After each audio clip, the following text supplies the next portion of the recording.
9 × x அடுக்கு 4 + 12 × x அடுக்கு 3 + 28 × x அடுக்கு 2 + ax + b என்பது முழு வர்க்கம் எனில் a மற்றும் b இன் மதிப்புகளை காண்க. முழு வர்க்கம் எனில் மீதி = 0.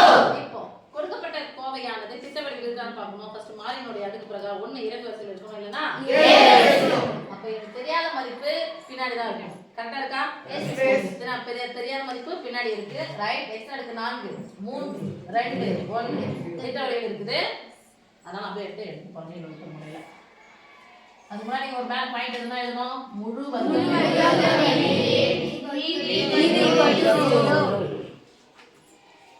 முழு வர்க்கம் எனில் மீதி = 0. எழுதிக்கலாம். 9 × x அடுக்கு 4 + 12 × x அடுக்கு 3 + 28 × x அடுக்கு 2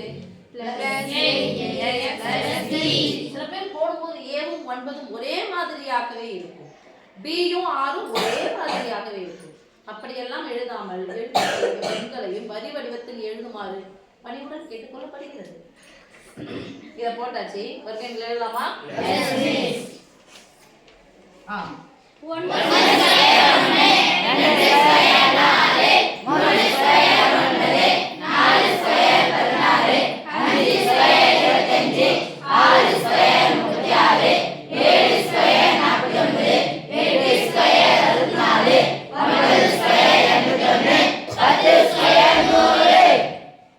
ஓகேவா?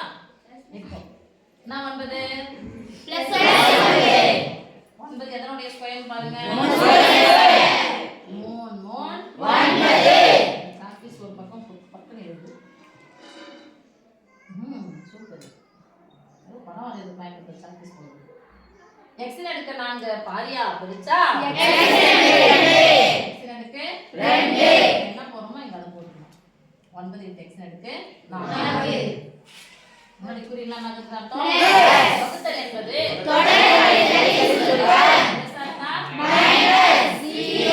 குறியோட இறக்குங்க.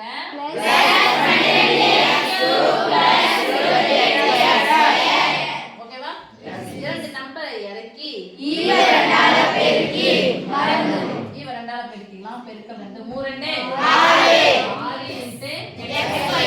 நான் வாய்ப்பாடு எது போல பெருக்கலாம்? 6ஆம் வாய்ப்பாடு.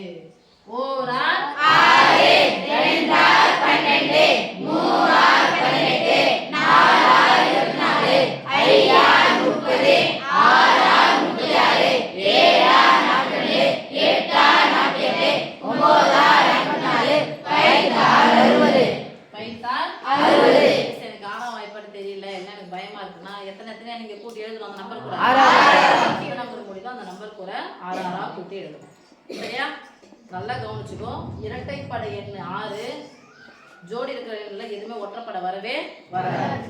ஏன்னா ஒரு தப்பி தவறி 1 3 5 7 எதனா வந்துச்சுன்னா ஓகே நம்ம வாய்ப்பாடு தப்பா எழுதிங்கன்னா நீங்களே முடிவு பண்ணிட்டு திருப்பியும் ஒரு முறை அழகா நிறுத்தி நிதானமா எழுதணும். சரியா? ஈவ 2ஆல பெருக்கணும். மறந்தாச்சா? என்ன சொல்லிருக்கு? அப்ப இங்க என்ன போடணும்? 6ஆம் வாய்ப்பாடு என்ன பார்க்கணும்? ரைட் சைடு போய் 12 அப்ப இங்க 2 போட்டா இங்க என்ன பண்ணனும்? 2 க்கு அப்புறம் x எடுக்கு 1 இங்க x எடுக்கு 1 பிளஸ் நான் குறிய மாறாது. முன்னா குறிக்கு பிளஸ் தானே. இதுவும் பிளஸ் இதுவும் பிளஸ். x எடுக்கு 1 x எடுக்கு 2 பெருக்கினா x எடுக்கு 3 2 12 2 ஸ்கொயர் 4 2 நேரா போடுமா 2 நேரா போடுமா 8 நேரா. x எடுக்கு 1 x எடுக்கு 1 பெருக்கினா x எடுக்கு 2 நம்பர் வரைக்கும் கோடி வச்சிருங்க. வகுத்தல் என்பது தொடர் வழிகளில் சுருக்கம். மைனஸ் பிளஸ் மைனஸ் 0 மைனஸ் வந்தா கழிக்கணும். 8 ல இருந்து 4 கழிச்சா 4. நம்ம அப்படியே விட்டுறது. முன்னாடி என்ன இருக்குது? 2. என்னுடைய குறி பிளஸ் இதோட சேர்த்து போடணும். சரியா? எத்தனை முறை x ஸ்கொயர் வந்தாலும் பின்னாடி இறங்குங்க. Plus ax plus b. ஓகேவா?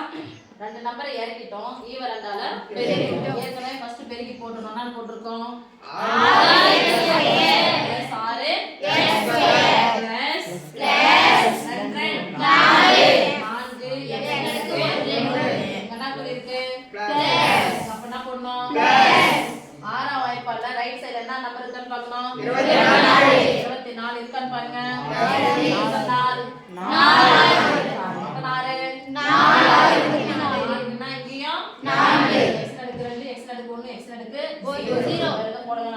அப்புறம் பிளஸ்னா குறிய மாத்தாத. இங்க பிளஸ் இங்க பிளஸ் இங்க பிளஸ் பிளஸ் பிளஸ் பிளஸ் ஓகேவா? 6 4 6 னா 24 பிளஸ் குறி மாத்திர 4 4 ஸ்கொயர் 16 என்ன இருக்கு ஒரு எக்ஸ்ட்ரா இருக்கு பிளஸ் 4 ஸ்கொயர் 16 முழு வர்க்கம் எனில் மீதி ஈக்குவல் டு 0